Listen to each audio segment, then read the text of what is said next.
Get ready, students, for hunt. The problem hunt. Hello my dear students, आप सभी का बहुत बहुत स्वागत है आपके अपने study channel the problem hunt में।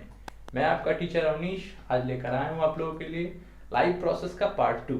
जिन बच्चों ने पार्ट 1 नहीं देखा है वो जाकर पहले पार्ट 1 को देख लें ताकि ये वीडियो आपके लिए काफ़ी मज़ेदार हो सके। तो आइए बच्चों एक छोटा सा रिवीजन कर लेते हैं। अभी तक हम लोगों ने क्या क्या पढ़ा। हम लोगों ने पढ़ा लाइफ प्रोसेसेस, हम लोगों ने पढ़ा न्यूट्रिशन। मोड ऑफ न्यूट्रिशन दो तरह के होते हैं, ऑटोट्रॉफिक एंड हेटेरोट्रॉफिक।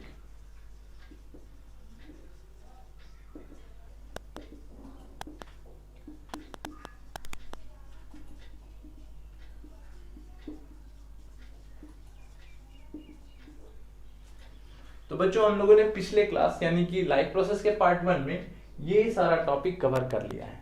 हम लोगों ने जाना है व्हाट आर लाइफ प्रोसेसेस, हम लोगों ने समझा what is nutrition, mode of nutrition, autotrophic and heterotrophic. तो ऑटोट्रॉफिक मोड ऑफ न्यूट्रिशन में भी फर्दर दो पार्ट्स में वो बढ़ते हैं, फोटोसिंथेटिक, कुछ ऐसे ऑर्गेनिज्म है जो फोटोसिंथेसिस नाम के एक प्रोसेस को करते हैं जिन्हें हम लोग नेक्स्ट वीडियो में समझेंगे, और दूसरा है कीमोसिंथेटिक जो हमें अभी नहीं पढ़ना है, ये हमारा आउट ऑफ सिलेबस है मगर जान के रखिए। उसके बाद हम लोगों ने पढ़ा हेटेरोट्रॉफिक मोड ऑफ न्यूट्रिशन, जिसे कि मैंने फर्दर 3 टाइप्स में डिवाइड किया था, जिसका नाम था सेप्रोट्रॉफिक, पैरासाइटिक, होलोजोइक। अब बच्चों एक और यहाँ पर होलोजोइक में एक और छोटा सा क्लासिफिकेशन होता है, on the basis of their food habit.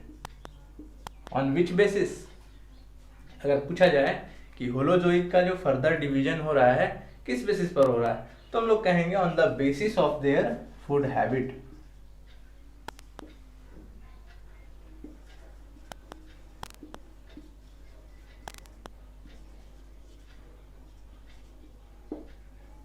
तो फूड हैबिट के बेसिस पे बच्चों होलोजोइक ऑर्गेनिजम्स को या holozoic mode of nutrition show करने वाले ऑर्गेनिजम्स को हम लोग फर्दर 3 भाग में बांटते हैं।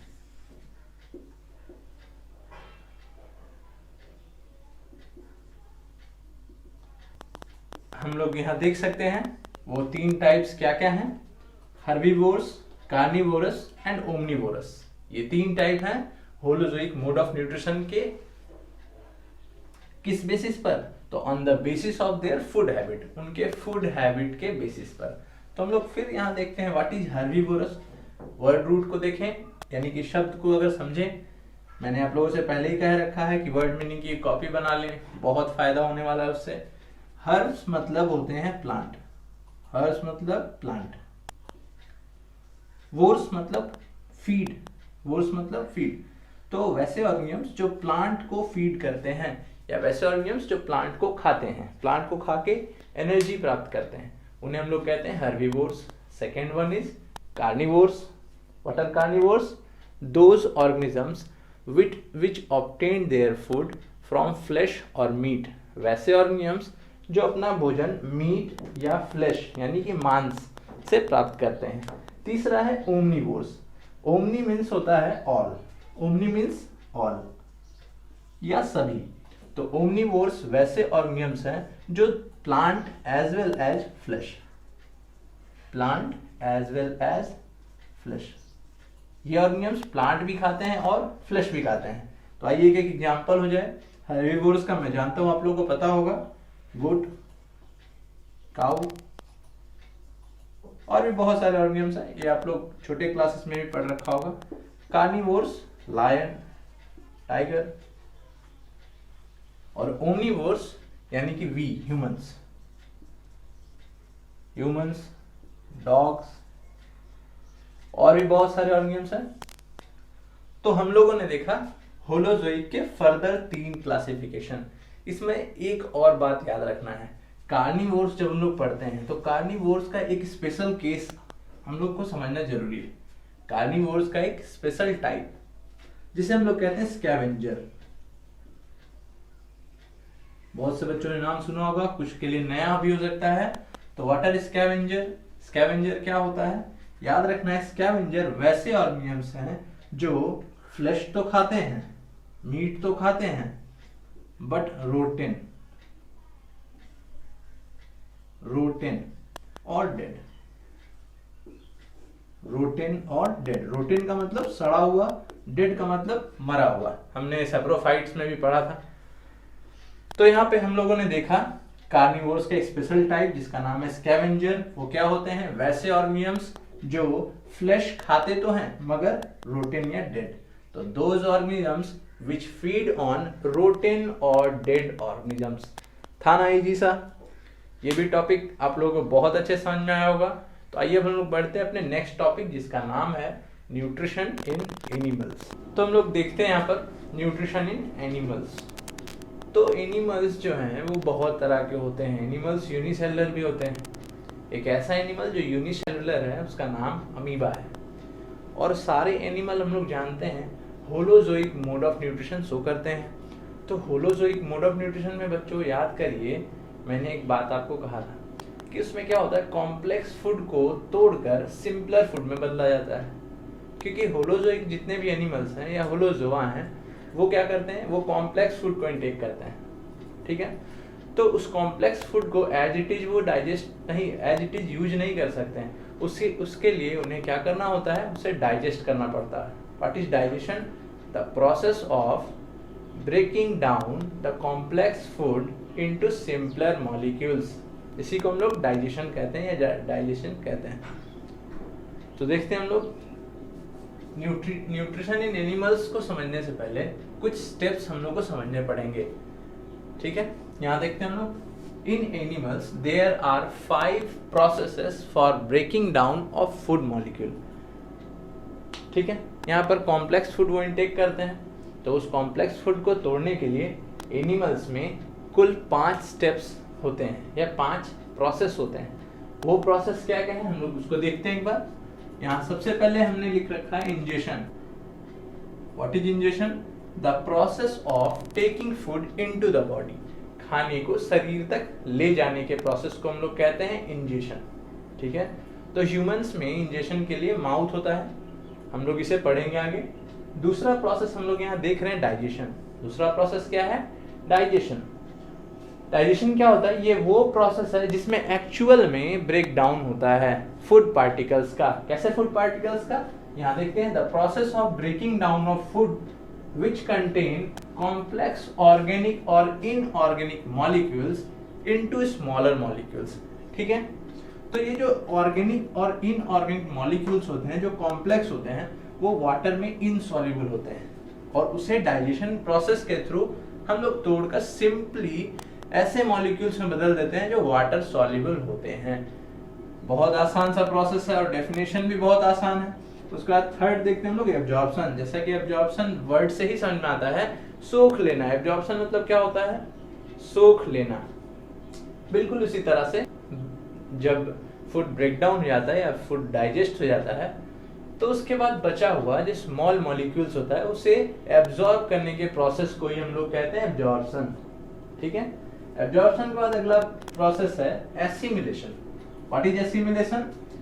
एसिमिलेशन का मतलब होता है absorbed food is used by body cells. Body cells के द्वारा एब्जॉर्ब्ड फूड को यूज करना ही एसिमिलेशन कहलाता है। ठीक है, उसके बाद लास्ट क्या है? उसके बाद लास्ट प्रोसेस है इजेशन। अब एसिमिलेशन भी हो गया। सबसे पहले हम लोगों ने इंजेशन देखा, उसके बाद डाइजेशन देखा, उसके बाद हम लोगों ने क्या देखा? एब्जॉर्प्शन देखा। एब्जॉर्प्शन के बाद एसिमिलेशन और एसिमिलेशन के बाद फाइनली वैसा खाना जो हमारे बॉडी के लिए अब और यूज लायक नहीं है।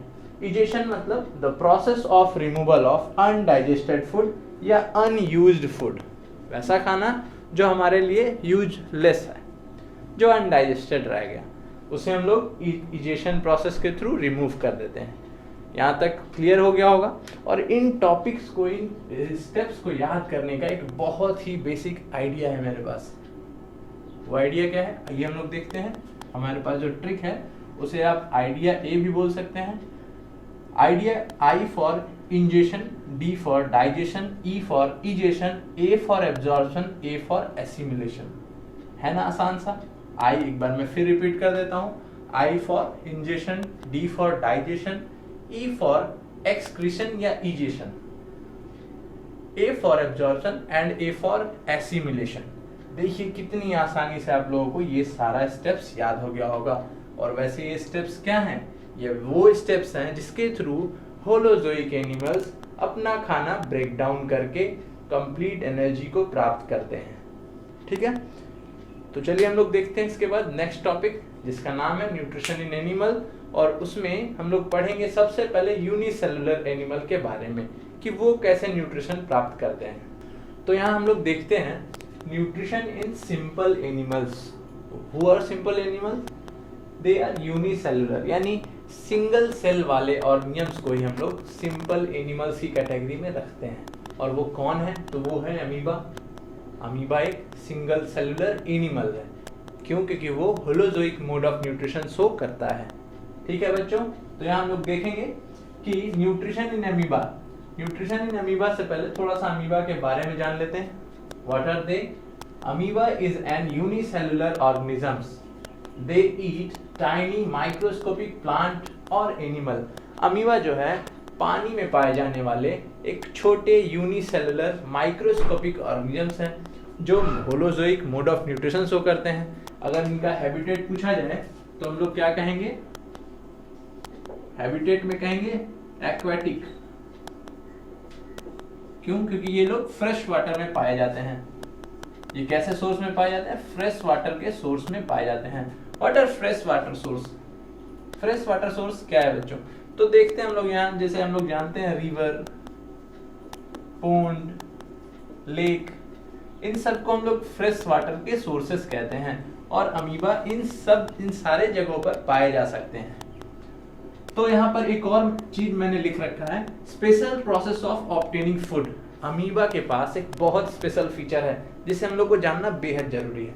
तो वो लोग जो हैं खाना कैसे प्राप्त करते हैं, तो एक स्पेशल प्रोसेस है जिसका नाम है फैगोसाइटोसिस। किस प्रोसेस से? फैगोसाइटोसिस से। वर्ड फैगोसाइटोसिस का मतलब होता है सेल फीडिंग। क्या मतलब होता है बच्चों इसका? Cell feeding. सेल फीडिंग का मतलब है अमीबा एक सिंगल सेल का ऑर्गेनिजम है, तो उसके पास अलग अलग ऑर्गन्स तो होंगे नहीं। तो खाना को खाने के लिए यानी भोजन प्राप्त करने के लिए या भोजन को एसिमिलेट करने के लिए उसके पास एक सिंगल सेल ही तो है, उसके अलावा तो और कुछ है नहीं उसके पास। तो इस केस में क्या होता है ना कि सेल खुद से खाने को खा लेता है अपना शेप चेंज करके, अपने शेप को चेंज करके। या वैसा कोई भी सेल जो डायरेक्ट खाने को खुद से खाए। क्या हमारे बॉडी में हम लोग ऐसा सोच भी सकते हैं कि हमारे बॉडी में कोई ऐसा सेल है क्या जो डायरेक्ट भोजन करता हो? बिल्कुल नहीं। हमारे पास एक चैनलाइज्ड एक पूरा चैनल बना हुआ है। भोजन को खाने के लिए हमारे पास माउथ है, उसके बाद ब्लड स्ट्रीम यानी खून उसे लेके हर सेल तक पहुंचाता है। इन सब चीज़ों पे हम लोग आगे डिस्कस करेंगे, लेकिन अभी समझ लेते हैं कि फैगोसाइटोसिस एक स्पेशल प्रोसेस है ऑब्टेनिंग फूड का। फैगोसाइटोसिस के बारे में हम लोग ह्यूमन सेल्स पे भी पढ़ेंगे। हम लोग के पास भी एक ऐसा सेल है जो ये प्रोसेस को करता है। इसे हम लोग पढ़ेंगे अगले आने वाले वीडियोस में, अपकमिंग वीडियोस में। ठीक है ना? तो ये था अमीबा के बारे में। अब हम लोग डिस्कस करेंगे अमीबा में डाइजेशन, एक्सक्रीशन या इजेशन कैसे होता है, इसे समझेंगे। प्यारे बच्चों, आइए देखते हैं हम लोग अमीबा वो पांचों स्टेप्स कैसे करता है। सबसे पहला स्टेप, हम लोग को पांचों स्टेप्स याद होने चाहिए। आइडिया ए, वो फॉर्मूला हमेशा याद रखिएगा। और सारे होलोजोइक ऑर्गेनिजम्स वो पांचों स्टेप को फॉलो करते हैं अपने कॉम्प्लेक्स फूड को सिंपलर फूड में कन्वर्ट करने के लिए। ये बहुत ईजी सा ट्रिक है, इसे याद रखिएगा और आप हर ऑर्गेनिजम्स के डाइजेशन को इजीली समझ जाइएगा। तो हम लोग देखते हैं, सबसे पहले अमीबा इंजेशन करता है। तो वो कौन कौन से स्टेप्स हैं मैंने बता ही दिया। सबसे पहला स्टेप इंजेशन। तो जैसा कि अमीबा के पास कोई माउथ तो होता नहीं है, अमीबा हैज नो माउथ, क्योंकि वो एक सिंगल सेलुलर है, तो सिंगल सेलुलर माउथ का सवाल ही नहीं उठता है। तो माउथ नहीं है तो फूड को इंजेस्ट यानी फूड को कैसे ग्रहण करेगा, वो कैसे खाएगा? तो उसके पास एक स्पेशल स्ट्रक्चर होता है। यहाँ पर मैंने लिखा है amoeba has no mouth for ingestion, food ingest by amoeba using its pseudopodia. What? Pseudopodia. इस वर्ड को याद रखिएगा। फिर से हम लोग वर्ड रूट में आ जाते हैं। Pseudo means false, pseudo means false. Podia means feet, podia means feet. Pseudopodia false feet, यानी अमीबा एक नकली पैर जैसा या उंगली नुमा स्ट्रक्चर बनाता है और फूड को उसमें ट्रैप कर लेता है। ये वो कैसे करता है? क्या उसके पास सेंस ऑर्गन है? जी नहीं, वो एक आप कह सकते हैं एक इजी मैकेनिज्म है सेल का खुद का। जैसे ही अमीबा के बॉडी से कोई भी फूड पार्टिकल या कोई भी प्लांट या एनिमल सटता है, वो खुद ब खुद सुडोपोडिया फॉर्म करता है और खाने को इंजेस्ट कर लेता है। बहुत ही सिंपल मैकेनिज्म है। What is pseudopodia? It is a special temporary, क्योंकि ये परमानेंट तो है नहीं, जब फूड सटेगा तो ही सुडोपोडिया फॉर्म होगा। याद रखना इसे। What is pseudopodia? A finger like structure present on the body surface of amoeba. इसे याद रखना है। जी हाँ, अमीबा के सेल के ऊपर एक टेम्पररी सा स्ट्रक्चर जो कब बनता है? जब वो खाने को इनटेक करने वाला रहता है तब। उसके बाद हम लोग देखते हैं डाइजेशन। अमीबा में डाइजेशन कैसे होता है? तो ए टेम्पररी, यहाँ पर डाइजेशन में लिखा है, a temporary stomach called food vacuole is formed after food entering in the cell of amoeba. क्या होता है? अमीबा के शरीर के अंदर जैसे ही खाना पहुंचता है, सुडोपोडिया की मदद से एक फूड वैक्यूल बना लेता है अमीबा। इन सारी चीज को भी मैं समझाने वाला हूँ थोड़ी देर में, ठीक है? तो अभी बस हम लोग समझ लेते हैं डाइजेशन क्या होता है। A temporary stomach called food vacuole is formed after food entering in amoeba cell. Amoeba के सेल में जैसे ही फूड एंटर करता है, अमीबा एक नकली स्टमक तैयार कर लेता है, एक फॉल्स पेट बना लेता है। जी हाँ, इसके पहले उसने नकली फिट बनाया खाने को अंदर लेने के लिए, अब वो क्या कर रहा है? नकली स्टमक बना रहा है, जिसे हम लोग कहते हैं फूड वैक्यूल। अब क्या होता है? फूड वैक्यूल में सेल जो है सेक्रेट करता है कुछ enzyme. What are the enzyme? They are digestive enzyme. जी हाँ, ये वैसे एंजाइम है जो सिंपली कॉम्प्लेक्स फूड को तोड़कर सिंपलर फूड में बदल देंगे। तो क्या सेक्रेट करता है? Enzyme. What are enzymes? Enzymes are special protein which helps in digestion. बस इतना याद रखना है। तो एंजाइम क्या कर रहा है? फूड वैक्यूल में जाता है और ये एंजाइम जो है फूड को ब्रेक डाउन कर देता है, कॉम्प्लेक्स फूड को सिंपलर वन में तोड़ देता है। उसके बाद अगला स्टेप देखते हैं बच्चों। अगला स्टेप है एब्जॉर्प्शन। अगला स्टेप क्या है? एब्जॉर्प्शन। अब यहाँ पर कुछ स्पेशल और तो ऑर्गन है नहीं, मैं बार बार कह रहा हूँ, अमीबा एक सिंपल सेल ऑर्गेनिज्म है, एक सिंगल सेल्ड ऑर्गेनिज्म है। तो चूंकि अमीबा एक सिंगल सेल ऑर्गेनिज्म है, एब्जॉर्प्शन जो है फूड ब्रेक डाउन हो गया, वो फूड डायरेक्टली एब्जॉर्ब हो जाता है into the cytoplasm bye simple process diffusion. Diffusion क्या होता है अभी मैं बताने वाला हूँ। After absorption vacuole disappear. Absorption होने के बाद फूड वैक्यूल जो है वो गायब हो जाता है। उसके बाद क्या होता है हम लोग देखते हैं। This absorbed food is used for further growth. Amoeba अपना साइज ग्रोथ करने के लिए इस एब्जॉर्ब्ड फूड का यूज करता है। Absorbed food is used by amoeba for obtaining energy, growth and to reproduce. Amoeba इस absorbed खाने से ग्रो करता है, एनर्जी ऑब्टेन करता है और आगे जाके रिप्रोड्यूस करता है। डाइजेशन के लिए अमीबा के पास कोई स्पेशल ऑर्गन नहीं होता है। Amoeba has no special organ to excrete its undigested food. तो वो क्या करता है? सिंपली अनडाइजेस्टेड फूड पार्टिकल्स एक जगह पर एक्यूमुलेट हो जाते हैं और सेल रैप्चर कर जाता है। सेल रैप्चर करता है और सारा एक्सक्रीट जितना भी अनडाइजेस्टेड फूड है या अनयूज्ड फूड है अमीबा के लिए, वो सिंपली सेल मेम्ब्रेन फट जाने के चलते बाहर चला जाता है। इस प्रोसेस को एक और नाम से हम लोग जानते हैं, जिसे हम लोग कहते हैं एक्सोसाइटोसिस। इस प्रोसेस को हम लोग क्या कहते हैं? एक्सोसाइटोसिस। अब चलिए जरा देख लिया जाए कि कैसे कैसे ये सब काम हो रहा है अमीबा में। तो देखते हैं हम लोग अमीबा ये सारा प्रोसेस कैसे करता है with the help of a diagram. एक डायग्राम मैं बनाने जा रहा हूँ, उसमें मैं दिखाता हूँ कि कैसे अमीबा ये सारा प्रोसेस करता है। तो चूंकि अमीबा एक माइक्रोस्कोपिक ऑर्गेनिज्म है, तो वो हमें खुली आंखों से तो दिखेगा नहीं। अमीबा क्या है? एक माइक्रोस्कोपिक ऑर्गेनिज्म है, यूनिसेलुलर है यानी सिंगल सेल। एक सेल कभी हम लोग को आंखों से दिखेगा क्या? जी नहीं, बिल्कुल नहीं। तो जब हम लोग उसे माइक्रोस्कोप से देखते हैं तो कभी वो एच फॉर्म का एच जैसा, एच फॉर हीरो दिखता है, कभी वो जीरो दिखता है। इसका मतलब हम लोग क्या समझ सकते हैं? Amoeba has not any definite shape. इससे हम लोग इसी कंक्लूजन पे आ सकते हैं, कभी हीरो लगता है, कभी जीरो लगता है। बच्चों बहुत आसान है, इसे याद रखना। ठीक है, तो हम लोग देखते हैं कैसे अमीबा अपना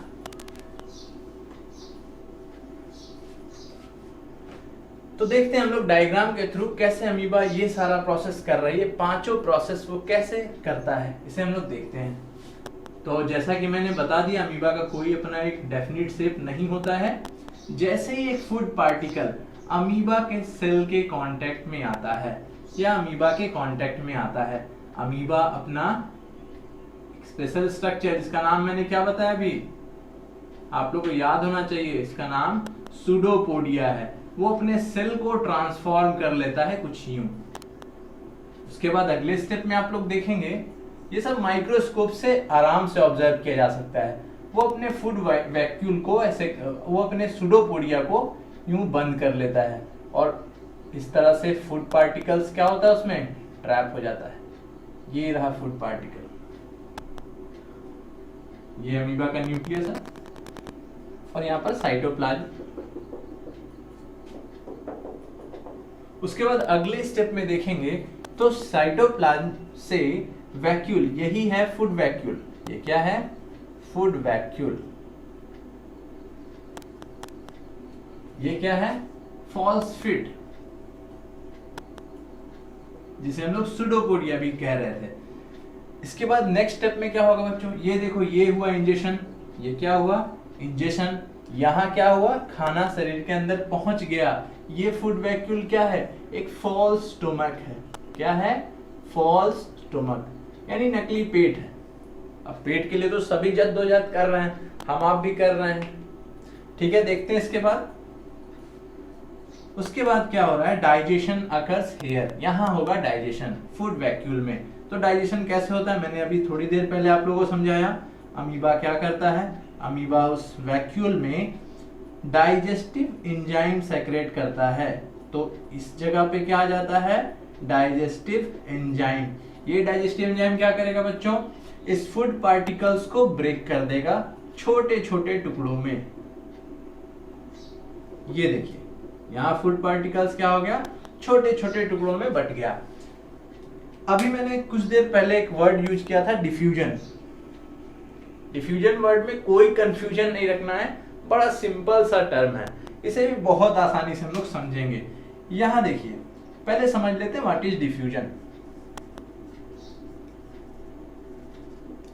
डिफ्यूजन एक बड़ा ही सिंपल प्रोसेस है, इसमें किसी भी एनर्जी की जरूरत नहीं होती है। डिफ्यूजन एक ऐसा प्रोसेस है जिसके लिए किसी भी एनर्जी की जरूरत नहीं होती है। आप लोग सभी लोगों ने परफ्यूम वगैरह या डिओड्रेंट यूज तो किया ही होगा। क्या होता है जब हम लोग एक कमरे के कोने में डिओड्रेंट का स्प्रे छींटते हैं, स्प्रे करते हैं, तो उसकी गंध जो है धीरे धीरे धीरे धीरे, या उसका जो सेंट है वो धीरे धीरे चारों ओर कमरे में फैल जाता है। आखिर ये क्यों हुआ? यहाँ पर डिफ्यूजन हो रहा है। डिफ्यूजन एक ऐसा प्रोसेस है, अभी हम लोग इसको समझते हैं। मान लेते हैं एक डिओड्रेंट को स्प्रे किया जाता है रूम के एक कोने में, तो धीरे धीरे क्या होता है? एयर में पूरी तरह से फैल जाता है डिओड्रेंट का छोटा छोटा particles with the process of diffusion. अब इस प्रोसेस को हम लोग समझते हैं, तो देखते हैं यहाँ पे डिफ्यूजन का डेफिनेशन, जिससे ये सारा बात एकदम क्लियर हो जाएगा। यहाँ मैंने लिख रखा है, it is a process of transfer of particles from a region of higher concentration to lower concentration. बहुत इजी है, शब्दों में मत फंसिए, मैं बार बार कहता हूँ, वर्ड मीनिंग याद करिए, सारा चीज क्लियर हो जाएगा। तो यहाँ क्या है? Region of higher concentration. Concentration का मतलब बच्चों मात्रा होता है। क्या होता है? मात्रा। तो यहाँ पर हम लोग देख रहे हैं, यहाँ पर फूड का मात्रा क्या है? ज्यादा है। ऐसा जब भी होता है कि कोई एक जगह पे किसी चीज का कंसंट्रेशन हाई हो और उसके ठीक बगल में किसी चीज का कंसंट्रेशन कम हो, तो पार्टिकल्स हायर कंसंट्रेशन से लोअर कंसंट्रेशन में खुद ब खुद चले जाएंगे बिना किसी एनर्जी यूज के। डिओड्रेंट के केस में भी यही होता है। जब हम स्प्रे करते हैं तो एक रीजन में concentration of scent particles are higher और कमरे में कंसंट्रेशन ना के बराबर होता है, तो धीरे धीरे हायर से कहां चला जाता है पार्टिकल्स, लोअर कंसंट्रेशन में। यहां पर भी वही हो रहा है। यहाँ पर फूड पार्टिकल का कंसंट्रेशन क्या है, ज्यादा है, साइटोप्लाज्म में क्या है, कम है। तो साइटोप्लाज्म का मतलब सेल फ्लूइड, याद होना चाहिए आप लोगों को। What is cytoplasm? It is cell fluid. Okay, तो आगे देखते हैं हम लोग बच्चों। यहाँ से फूड जो है चला जाएगा साइटोप्लाज्म में with the process of diffusion. Diffusion एक बहुत ही सिंपल प्रोसेस होता है। डिफ्यूजन होते ही फूड वैक्यूल गायब हो जाएगा।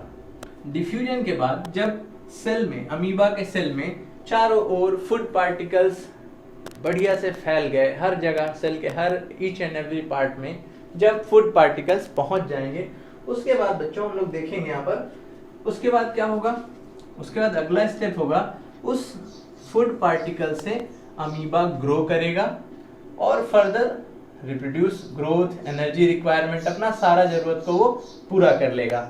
और बचे हुए फूड को अमीबा क्या करता है, एक जगह पर एक्यूमुलेट जब फूड हो जाए और वो उसके किसी काम का ना रहे, तो अमीबा का सिंपली सेल यहाँ पर रैप्चर करता है और सारे फूड पार्टिकल्स एक्सक्रीट यानी बाहर हो जाते हैं। तो यहाँ पर हम लोगों ने देखा इंजेशन, यहाँ डाइजेशन, एसिमिलेशन एंड एक्सक्रीशन या egestion. That's all about amoeba. Amoeba बस इन्हीं सारे प्रोसेस से अपना भोजन प्राप्त करता है, आप लोगों ने देखा। बच्चों आप लोग एक और यूनिसेलुलर एनिमल देख रहे हैं जिसका नाम है पैरामीशियम।